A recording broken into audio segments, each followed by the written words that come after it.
Bom dia, paz seja contigo, que a graça, a paz, as misericórdias do Senhor estejam sobre a tua vida, sobre a tua casa, sobre a tua família, que o Senhor abençoe tua entrada, tua saída, teu sentar e teu levantar. Deus é bom, Deus é fiel, a Ele toda honra, toda glória, todo louvor e toda adoração, porque nele, por Ele e para Ele são todas as coisas. Que os teus olhos estejam voltados aos céus, teus ouvidos sensíveis à voz do Espírito Santo e teu coração sedento por ouvir a palavra do Senhor. Porque o Senhor é justiça, Ele é perfeito e perfeitamente capaz de fazer muito mais além do que você tem pedido ou pensado. Amém? Louvado seja o nome do Senhor. Antes de entrar na meditação da palavra, vou deixar o meu pedido, o meu recado. Não se esqueça, deixe o seu like. Ele é muito importante porque ele nos dá visibilidade para alcançarmos mais vidas para o reino dos céus. Comente, compartilhe. E você que ainda não é inscrito nesse canal, se inscreva. Nos ajude a propagar o Evangelho da Salvação. O nosso intuito, o nosso objetivo, falar do amor de Cristo. Dizer que Jesus é o caminho, a verdade e a vida. Que nele, por ele e para ele são todas as coisas. Levar as pessoas ao conhecimento da verdade que cura, da verdade que salva e da verdade que liberta. Dizer que somente Jesus tem todo o poder nos céus, na terra, nos mares e sobre tudo que neles há. Porque Ele é Senhor e Salvador. Ele é Deus. Amém? Vamos meditar? Hoje a palavra do Senhor se encontra no livro de 2 Reis, capítulo 5. Versículo 1 que diz assim: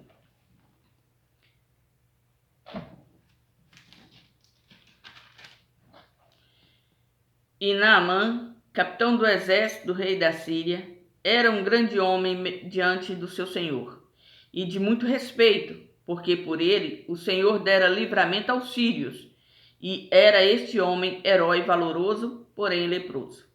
E saíram tropas da Síria da terra de Israel, e levaram presa uma menina que ficou ao serviço da mulher de Naamã. E disse esta sua senhora: Antes o meu senhor estivesse diante do profeta que está em Samaria, e ele o restauraria de sua lepra. Então foi Naamã, notificou ao seu senhor, dizendo: Assim falou a menina, que é da terra de Israel. Então disse o rei da Síria: Vai, anda, e enviarei uma carta ao rei de Israel. E foi e tomou na sua mão 10 talentos de prata, 6.000 siclos de ouro e 10 mudas de roupas. E levou a carta ao rei de Israel, dizendo: Logo que, chegando a ti esta carta, saibas que eu te enviei Naamã, meu servo, para que o cures de sua lepra. E sucedeu que, lendo o rei de Israel a carta, rasgou as suas vestes e disse: Sou eu Deus para matar e para vivificar? Para que este envie a mim um homem, para que eu o cure de sua lepra? Pelo que deveras notai, peço-vos e vede que busca ocasião contra mim. Sucedeu, porém, que ouvindo Eliseu, homem de Deus, que o rei de Israel rasgara as suas vestes, mandou dizer ao rei: Por que rasgastes as tuas vestes? Deixai-o vir a mim, e saberá que há profeta em Israel. Veio Naamã com seus cavalos, com seu carro, e parou à porta da casa de Eliseu. Então Eliseu lhe mandou um mensageiro, dizendo: Vai, lava-te 7 vezes no Jordão, e a tua carne será curada e ficarás purificado. Porém Naamã muito se indignou e se foi, dizendo: Eis que eu dizia comigo: certamente ele sairá, pôr-se-á em pé, invocará o nome do Senhor seu Deus, e passará a sua mão sobre o lugar e restaurará o leproso. Não são, porventura, Abana e Farpar, rios de Damasco, melhores do que todas as águas de Israel? Não me poderia eu lavar neles e ficar purificado? E voltou-se e se foi com indignação. Então chegaram-se a ele os seus servos e lhe falaram e disseram: Meu pai, se o profeta te dissesse alguma coisa grande, porventura não o farias? Quanto mais, dizendo-te ele: Lava-te e ficarás purificado. Então desceu e mergulhou no Jordão 7 vezes, conforme a palavra do homem de Deus, e a sua carne tornou-se como a carne de um menino, e ficou purificado. Louvado seja o nome do Senhor, glorificado seja a palavra do Senhor. Essa história é muito conhecida e ela faz parte do contexto, dos relatos, dos acontecimentos que passaram pela vida do profeta Eliseu. Eliseu era servo de Elias e estava o tempo todo com Elias antes desse ser levado pelo Senhor. Quando Deus recolheu Elias, antes ele havia falado no coração de Eliseu o que iria fazer e havia permitido que alguns profetas o falassem daquilo que ele estava por fazer. E quando os profetas chegavam diante de Eliseu dizendo: olha, neste dia Deus levará sobre a tua cabeça o teu Senhor. E ele dizia: eu sei, calai. E continuava firme com o seu Senhor. Aonde Elias ia, Eliseu estava. E Deus cumpriu a sua palavra, transladou Elias para o céu, derramou a bênção sobre a vida de Eliseu, a unção dobrada que ele pedira, e Eliseu começa o seu ministério. Ele passa pelo Rio Jordão, da mesma forma que fez Elias. Ele agora, para retornar, ele faz a mesma coisa, ele invoca o Deus de Elias, e quando ele bate com a capa que caíra dos ombros de Elias, quando esse estava sendo transladado, o Jordão se abre, e ele passa em seco, e atravessa e vai para Jericó. E ali começa o seu ministério, e começa também algumas situações que o constrange, algumas situações que mostram que nem todos ficaram satisfeitos com o ministério de Eliseu. Muitos duvidaram, muitos menosprezaram a autoridade de Eliseu.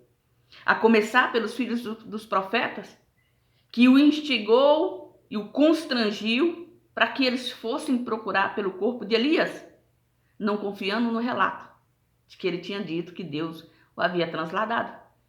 E eles insistiram de tal forma que Eliseu se sentiu constrangido e permitiu que eles fossem fazer aquilo que ele tinha dito que não era para fazer.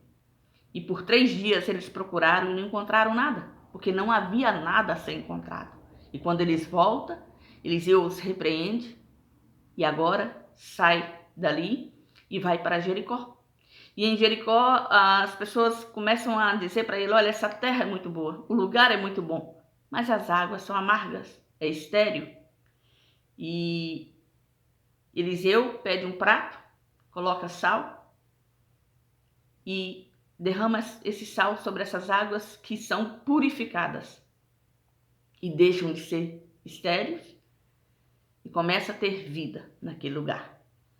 E ele continua sua jornada, e quando ele está para sair da cidade, alguns jovens, menosprezando o seu ministério, menosprezando a história que foi contada sobre o que acontecera, o que sucedeu com Elias, começa a dizer para ele: sobe, calvo, fazendo pouco caso, não só ao profeta Eliseu, como a Deus, porque naquele momento, a partir daquele momento, o representante de Deus, a boca de Deus sobre a face da terra, era o profeta Eliseu. E quando eles menosprezavam a Eliseu, ao ministério de Eliseu, eles começaram a menosprezar a Deus. E o profeta se vira e os amaldiçoa, e o Senhor envia 2 ursas, que despedaça 42 jovens, porque desprezaram a presença do Senhor. E algumas coisas, alguns fatos foram acontecendo. E juntamente com Eliseu, havia um jovem que passava a servir a Eliseu, assim como Eliseu serviu a Elias. Esse jovem chamava Geazim. Geazim, ele andou com Eliseu, ele viu, ele acompanhou, ele estava presente quando muitas coisas sucederam na vida das pessoas que buscavam em Eliseu as respostas de Deus, a presença de Deus, e encontrava, através da vida de Eliseu, o milagre. Mas isso não fez com que ele fosse um servo dedicado e crente. Porque quando nós lemos todos os textos que se referem a Eliseu e ao que Deus fez através da sua vida e tudo o que sucedeu enquanto Geazi estava à disposição de Eliseu, nós percebemos que há uma incredulidade. Nessa parte da história, onde chega esse capitão do exército da Síria, um homem ímpio, um homem que não era judeu, mas por conta de alguém que foi levado por ele para dentro da sua casa, que era da linhagem de Israel, que tinha a fé no Deus vivo, uma menina, que quando chega na casa dele, percebe que a situação dentro da casa carece da fé e da presença do Senhor. E ela começa a dizer para sua senhora que se o seu senhor estivesse em Samaria, certamente, se ele procurasse pelo profeta Eliseu, Deus o curaria. E ela fala com tanta fé, e ela tem tanta credibilidade, que ela passa essa credibilidade, essa fé para sua senhora, que ao transmitir o relato para o seu esposo, dá-lhe a esperança e a convicção de que algo pode mudar na sua vida se ele buscar em Samaria aquilo que a menina está apresentando. E ele vai diante do rei da Síria, comenta o caso. Eu não posso te dizer se verdadeiramente o rei da Síria fez como o rei de Israel falou, ele enviou Naamã simplesmente para procurar ocasião para destruir Israel, ou se a fama de que Deus fazia dentro de Israel é que fez com que ele permitisse que o seu servo, que o seu capitão fosse em busca da cura. Porque a história de Israel era conhecida em todos os lugares, nas nações vizinhas a Israel. Como Deus tirou Israel de dentro do Egito, como Deus abençoou Israel na conquista da terra prometida. As coisas que Deus fazia enquanto o povo estava debaixo da obediência. Então a história de Israel era uma história que todos conheciam. Então eu não posso te dizer se o rei da Síria fez de propósito ou se fez crendo que poderia acontecer verdadeiramente um milagre, mas eu sei te dizer que ele enviou. E ele manda essa carta para o rei de Israel, que era o líder, que era a pessoa que estava à frente do exército, que estava à frente do povo israelita, que deveria ser o primeiro a ter fé, a crer no Deus vivo, a perseverar na presença do Senhor. Quando essa carta chega nas suas mãos, ele teme o homem e se esquece do Deus a qual a sua nação pertencia. E ele começa a se desesperar. E isso chega aos ouvidos de Eliseu, que envia o mensageiro a dizer para ele: por que você rasgou as vestes? Por que você entrou em desespero? Envia ele para mim e você vai saber que tem profeta em Israel. O rei, que era o líder do povo escolhido de Deus, que deveria ser o primeiro a reconhecer o ministério profético de Eliseu, diante de tantas coisas que Deus usou a vida do profeta, ele se esquece de quem é Deus e ele se esquece que há um profeta na terra. E Eliseu manda dizer para ele: envia para mim e eu vou mostrar para você que Deus é na minha vida. E assim fizeram. Mandaram que Naamã fosse. E Naamã, um ímpio, mas alguém que estava desesperado por alcançar a promessa da bênção, mas ele achava que as coisas iriam acontecer do jeito que ele projetou, do jeito que ele planejou. Ele entendia e ele pensou que quando ele chegasse diante do profeta Eliseu, que o profeta Eliseu iria invocar o nome do Senhor, colocar a mão sobre a lepra e ele ficaria curado e voltaria para casa são. Só que quando ele chega na porta do profeta Eliseu, o profeta Eliseu nem sai, mas manda um mensageiro dizer para ele: olha, vá no Rio Jordão e mergulha 7 vezes. Na 7ª vez, você vai sair de lá curado. Isso traz indignação, porque ele queria do jeito que ele tinha pensado. Ele queria do jeito que ele tinha programado, do jeito que ele achava que deveria acontecer as coisas. E ele começa a ficar irritado e abrir mão e voltar para trás. Só que ele estava acompanhado de pessoas que o amavam como pessoa. Ele era alguém que tinha caráter. Ele era alguém que tinha empatia, ao ponto que os seus empregados chegam diante dele e chamam ele de meu pai. Fala, meu pai, peraí. Se o profeta tivesse mandado fazer algo muito mais difícil, o senhor não faria? Não é a cura que o senhor quer? Se tivesse mandado fazer algo de extrema dificuldade, o senhor não se esforçaria? Então, o que custa? E Naamã decide obedecer à voz de Deus através da vida do profeta e vai até o Jordão e mergulha 7 vezes. E na 7ª vez, não na primeira, não na segunda, não na terceira, mas na 7ª vez, quando ele se levanta da água, ele já levanta com a pele como se fosse de uma criança. Volta muito alegre e tenta entregar nas mãos de Eliseu aquilo que ele tinha trago como oferta. Mas Eliseu se recusa a receber, porque a bênção do Senhor, ela é de graça. O Senhor faz, não em troca do que eu faço, mas pela sua misericórdia, pelo seu amor. E foi isso que o profeta falou. O profeta se recusou a receber. E falou com ele, vai em paz.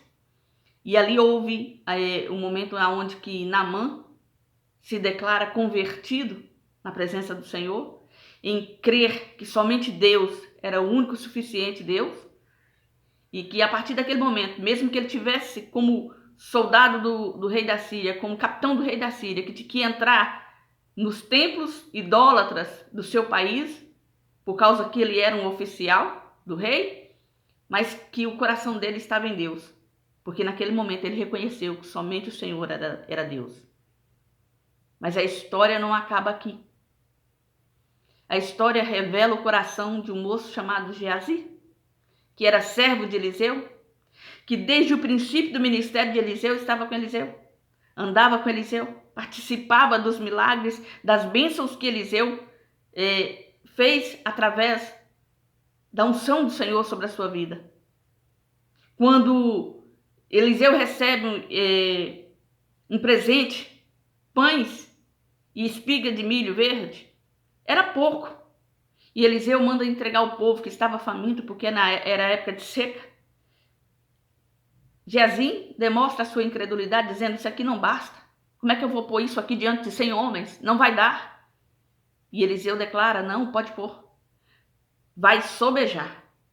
Deus vai multiplicar. E Deus multiplicou. Comeram, se fartaram e sobejou. Aquilo que aos olhos do homem natural, como Geazi, porque ele era incrédulo, ele não via como Deus vê. Ele via as coisas de forma natural. E ele não mudou. Deus fez sobejar. Deus fez que a vida de Naamã fosse transformada. E ele ficou de olho no que Naamã tinha materialmente, que era aquilo que o homem de Deus havia rechaçado. E ele vai atrás e, com mentira, ele toma posse de uma bênção que Deus não havia lhe dado. Ele pede a Naamã, dizendo que Eliseu mandara pedir para dar para outra pessoa. Leva, coloca dentro da sua casa. E quando ele chega diante de Eliseu, Eliseu o confronta e ele mente ao homem de Deus, ao Espírito Santo. Porque Eliseu era a boca de Deus na terra, era a representação de Deus, e ele tem a incredulidade e a capacidade de mentir, dizendo que não tinha ido em lugar nenhum. E Eliseu diz, meu coração foi com você. Eu vi a hora que você recebeu. Eu vi a hora que você mentiu para receber os bens materiais. Mas a lepra dele vai apegar você e a sua descendência. Por causa da sua dureza de coração, por causa da sua incredulidade, por causa da sua ganância, ele trouxe maldição para si e maldição para toda a sua descendência. Naamã, um incircunciso, um ímpio, por causa da palavra de uma menina que tinha fé no Deus vivo, ele alcança a bênção, ele alcança a vitória. A esposa, ao ouvir a sua serva falar com fé, ela crer na esperança da cura e da salvação de seu marido e transmite essa mesma fé. Geazim, que passou toda a sua vida caminhando com Eliseu, não mudou o seu caráter, não mudou o seu coração, não mudou as suas atitudes e colhe maldição. Que nós possamos refletir nessas duas vidas. Quando nós lemos os textos e buscamos o conhecimento da palavra do Senhor, nós vemos que Eliseu, ele foi menosprezado, ele foi desprezado, porque muitos não aceitaram o seu ministério. Os jovens que intentaram contra a vida dele, menosprezando, dizendo para ele, sobe calvo, falavam por causa do que Deus fez com Elias, e calvo eram as pessoas leprosas que tinham que rapar a cabeça e eram desprezadas e humilhadas e colocadas à parte. Era isso que eles estavam falando para Eliseu. Mas Deus, ele não erra. E quando ele chama, ele nos coloca no ministério, ele nos coloca na sua presença, ele nos capacita. Não é por força, não é por violência, mas o Senhor nos capacita a fazer a sua vontade, a servir o seu propósito. Que nós possamos meditar nesses textos e entender como essas vidas nos deixou um legado de fé, um legado de busca, um legado de perseverança, um legado de acreditar e também olhar para a vida desse moço que andou a vida inteira na obra, na presença do representante de Deus sobre a face da terra, mas não mudou seu coração, não mudou o seu caráter, não mudou a sua atitude porque não quis, porque continuou sendo quem ele sempre foi, ambicioso, mentiroso e egoísta, e recolheu o que plantou, porque o que ele colhe é maldição sobre si e sobre a sua descendência. Que nós possamos meditar nesses textos e entender que nós temos a escolha de mudar o nosso futuro, mudar a nossa história, mudar a nossa vida e mudar a vida dos nossos, para bem ou para mal. Depende da escolha que fizermos, depende da semente que semearmos. Porque a palavra do Senhor diz, não erreis, de Deus não se zomba, aquilo que o homem semear, isso ele colherá. Que nós possamos semear o bem, a bênção, a fé, que nós possamos semear a virtude, o amor, a esperança em dias vindouros na presença do Senhor. Que Deus te abençoe e que essa palavra sirva de resposta de Deus para o teu coração.